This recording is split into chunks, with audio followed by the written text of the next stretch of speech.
A palavra de Deus em Romanos 6:3 diz: porque o salário do pecado é a morte, mas o dom gratuito de Deus é a vida eterna, por Cristo Jesus nosso Senhor. Quando você entender algo na pregação ou na leitura da palavra de Deus, não deixe de lado. Coloque toda a sua confiança na revelação que Deus está lhe dando e faça dela o alvo de sua vida. O Senhor não deixou faltar nenhuma revelação da Escritura Sagrada. Tudo que é de Deus está de Gênesis e Apocalipse. Dentro desse limite, basearemos nossas atitudes e decisões. Ao povo de Israel foi dado por Deus o território que vai desde o mar até o rio Eufrates. Esse é o limite deles e a terra que eles deveriam tomar posse. A nossa terra são as Escrituras Sagradas. Ela inicia-se de Gênesis e vai até Apocalipse. Sobre esse território que devemos respeitar. Mas quando vier uma outra inspiração fora da palavra de Deus, como veio ao coração do rei Davi, não devemos aceitar, pois essa inspiração diabólica foi a grande derrota diante de tantas vitórias que Davi teve em sua vida e que causou a ele e sua família um enorme prejuízo. Em 2 Samuel, no capítulo 11, do versículo de 1 ao 5 diz: e aconteceu que, tendo decorrido um ano, no ano em que os reis saem até a guerra, enviou Davi a Joabe, e com eles os seus servos, e a todo o Israel, e eles destruíram os filhos de Amon, e cercaram a Rabá, porém Davi ficou em Jerusalém. E aconteceu que, numa tarde, Davi se levantou do seu leito, e andava passeando no terraço da casa real. E viu do terraço a uma mulher que se estava lavando, e era esta mulher muito formosa à vista. E mandou Davi indagar quem era aquela mulher. E disseram: porventura é esta Batseba, filha de Eliã, mulher de Urias, o Heteu?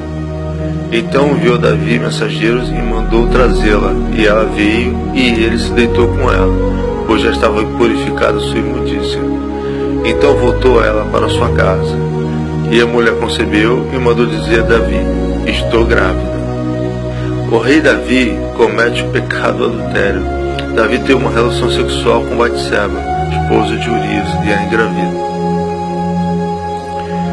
Quando o rei Davi pergunta aos seus criados sobre a condição civil da esposa de Urias, nesse momento ele deveria ter posto um ponto final nas suas más intenções, pois sendo ela casada, ele não deveria cobiçá-la. E antes mesmo dessas ações, Davi deveria ter saído com seu exército para a batalha, a qual foi planejado, pois eles necessitavam que o líder maior estivesse presente. Mas movido por sua vaidade e pela unção, prefere ficar em casa, contemplando suas vitórias e riquezas. Cuidado, líder de igreja que deixa seu rebanho sozinho, e cônjuge que não protege e não luta por sua família. Um dia prestarão conta a Deus por cada um deles. Em 1 Timóteo 5:8 nos alerta: mas se alguém não tem cuidado dos seus, e principalmente da sua família, negou a fé e é pior do que infiel. O rei Davi também deveria ter desviado seus olhares ao qual estava observando à frente. Uma formosa mulher nua se banhando. Quando Batseba, usada pelo diabo, estava se banhando, no momento em que o rei Davi, ocioso, estava no seu terraço, desperta nele atenção e interesse. Com essa atitude, o rei dá legalidade para que o diabo prossiga no seu plano de destruição, pois é de sua natureza. A Bíblia Sagrada nos alerta, em Salmo 42:7, um abismo chama outro abismo. Amado, tome muito cuidado com o que você vê, cuidado com os laços que o diabo coloca na internet ou na televisão. Se você é casado, cuidado com aquela amizade do sexo oposto, no trabalho, na escola ou em outro lugar. O diabo nunca brinca de ser o diabo. Em Tiago, capítulo 1, de 13 ao 15 diz: ninguém sendo tentado diga de Deus não sou tentado, porque Deus não pode ser tentado pelo mal, e a ninguém tenta, mas cada um é tentado quando atraído e engodado pela sua própria concupiscência. Depois, havendo a concupiscência concebido, dá à luz o pecado, e o pecado, sendo consumado, gera a morte. Se o rei Davi, quando viu aquela mulher nua, tivesse desviado seus olhares, exatamente como fez José quando a mulher do faraó o seduziu, não haveria essa triste mancha na sua história. Pecado é algo inegociável e não pode fazer parte de uma vida cristã. Nada disso teria ocorrido com o rei Davi se ele tivesse resistido ao diabo. Era tempo que os reis saem à guerra. Ele deveria ter obedecido à vontade de Deus, deveria ter ido junto com seu exército para a batalha. Mas, movido por sua vaidade, prefere ficar em casa e manda Joabe em seu lugar. Deve ter almoçado, saído em seguida para passear e descansar no terraço do seu palácio. Temos tantas coisas produtivas e saudáveis para fazer na vida, não é mesmo? Quando estamos ansiosos, devemos ler a Bíblia, meditar na Palavra de Deus, aprender mais de Deus e fazer os nossos planos. Que tal tirar 1 hora ou 2 e entrar na presença de Deus orando, se consagrando, lendo suas escrituras, pedir ajuda ao Senhor para abrir nossos olhos espirituais para que sejamos bênçãos? Felizmente muitos não fazem isso. O rei Davi viu que não deveria ver, cobiçou o que não deveria cobiçar e prosseguiu fazer o mal diante de Deus. Planejou matar Urias, esposo de sua amante, colocando na linha de frente de batalha para morrer. Amado, você que é de Deus, fuja de tudo que é erro. Não permita que o diabo entre na sua vida. Se seu coração se inclina para o mal, peça ajuda ao Senhor. Entre urgentemente na presença de Deus e confesse o seu pecado e peça perdão. Em 1 João 1,9 diz: se confessarmos nossos pecados, Ele é fiel e justo para nos perdoar os pecados e nos purificar de toda injustiça. Existem pessoas que gostam de ser aplaudidas, têm essa natureza maligna da vaidade. Jeremias 51:18 diz: vaidade são obras de enganos, no tempo da sua visitação perecerão. Quando o Senhor nos usar para a sua obra, somente a Ele devemos render glórias e louvores.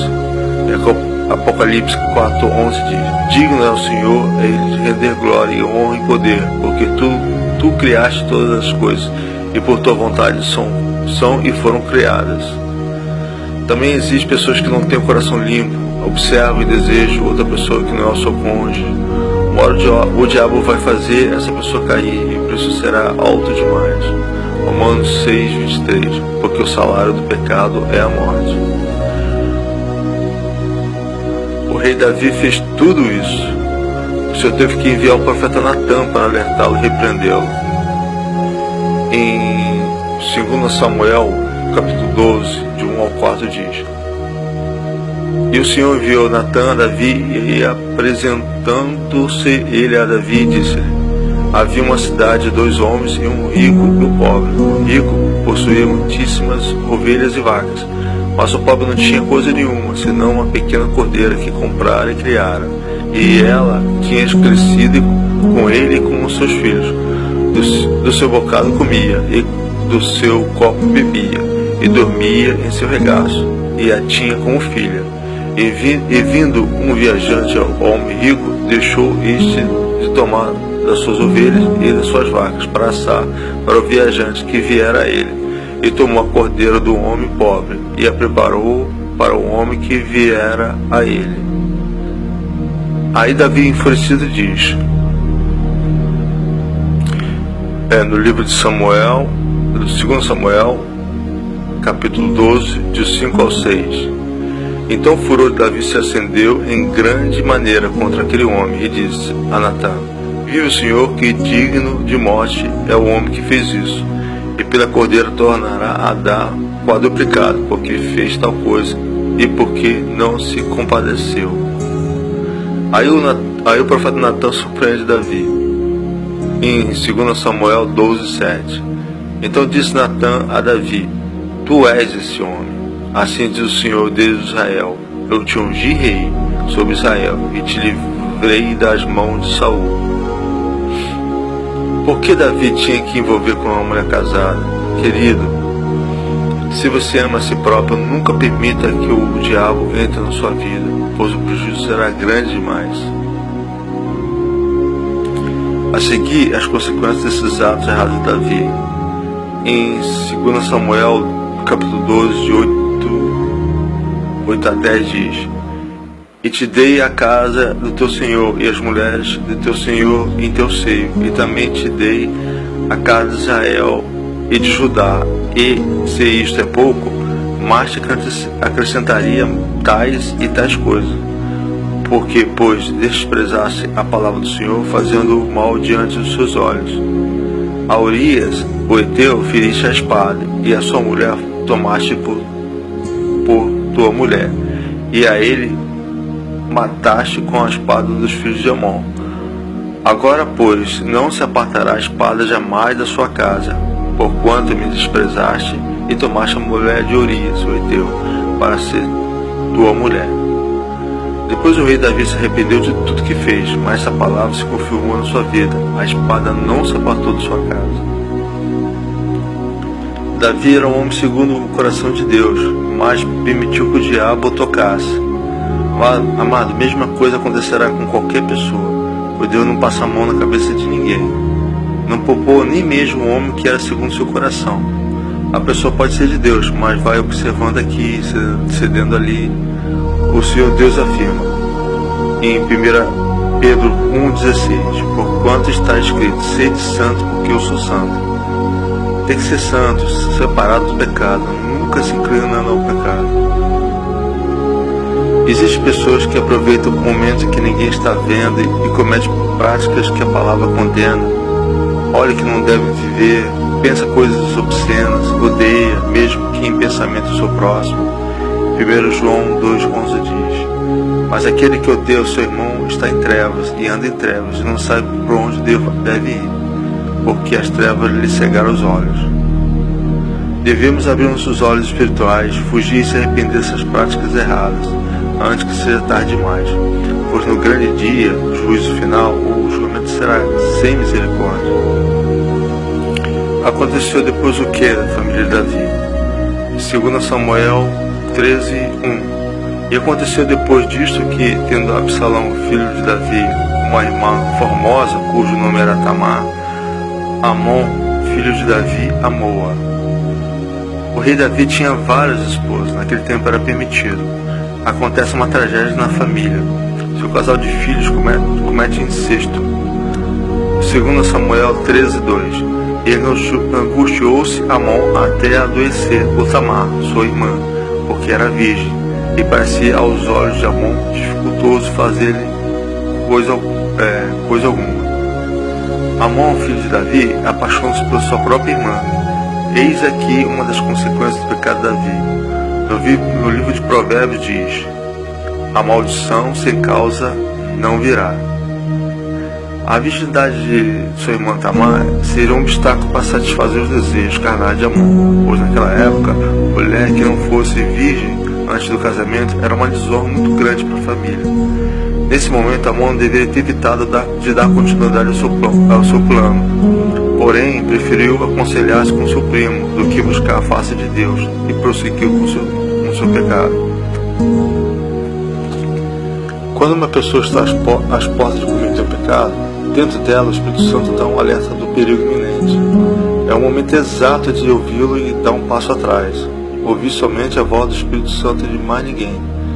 Salmo 1, versículo 1 diz, bem-aventurado o homem que não anda segundo o conselho dos ímpios.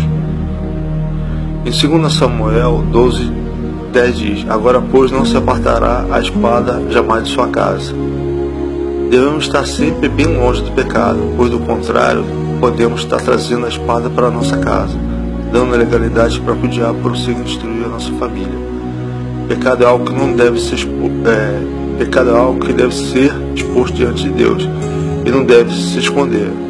Pecado tem que ser confessado e arrependido diante de Deus, pois do contrário, sua semente pagará daqui a 20, 50 ou mais anos o preço do pecado que está sendo cometido por você hoje. O que aconteceu ainda mais à família de Davi? Depois de seu filho Amon abusar sexualmente de sua própria filha, Absalão, que era irmão dela por parte de mãe, por vingança mata Amon. Diante de todas as consequências, valeu a pena pecar e adulterar com as esposas judias? A palavra de Deus nos alerta que não devemos cobiçar o que é do próximo. Em Deuteronômio 5:21, não cobiçarás a mulher do teu próximo. O homem casado pode encontrar a mulher mais linda do mundo, já tem a dele, permaneça com ela. Mesma coisa a mulher que tem o seu, aquele homem que parece bem aos seus olhos, já é casado? já era, chegou tarde, já tem dona. Não faça como Davi fez, não dê brecha pro diabo. A espada ainda permaneceu na casa do rei. Absalão depois tomou o seu reino. Foi só desgraça na vida de Davi. Sua filha foi estrupada, seu filho foi assassinado. A coisa foi tão séria simplesmente por um ato: cobiçar a mulher do próximo e prosseguir fazer o mal. Amado, sentiu que algo não é de Deus? Pula fora. Confie em Deus de todo o seu entendimento, de todo o seu coração. Deposite toda a sua fé no Senhor. Se a palavra de Deus diz não faça, então não faça. Em Mateus 5,37 nos alerta: seja porém o vosso falar sim, sim, não, não, porque o que passar disso é procedência maligna. O Senhor nesse momento está nos convidando para uma reflexão e uma revisão completa, para olharmos para dentro de nós e verificarmos se estamos abrindo a porta e dando legalidade para que o diabo age em nossas vidas. Lembre-se sempre que a porta larga do pecado leva à perdição eterna. Já a porta estreita e apertadíssima nos leva a uma vida plena e segura com Cristo Jesus. Você tem sido tentado? A coisa tem sido difícil, não consegue resistir ao pecado? Toma uma decisão séria com Deus ainda hoje. Deus mudará a sua vida para sempre. Eu te convido a fazer diante de Deus essa oração. Erga a sua mão direita e ore comigo. Senhor Deus, perdoa-me todos os meus pecados. Apaga de mim todas as minhas iniquidades. Lava-me e purifica-me de todas as minhas transgressões, pois eu os conheço muito bem. Mas diante de Ti, Senhor, arrependo de todos eles. Cria em mim, Senhor, um coração puro, reto e inabalável. Devolva-me a alegria da Tua salvação. Eu te convido a fazer morada eterna na minha vida como meu único suficiente Salvador. Essa é a oração que eu lhe faço, em nome do Senhor Jesus. Amém e amém.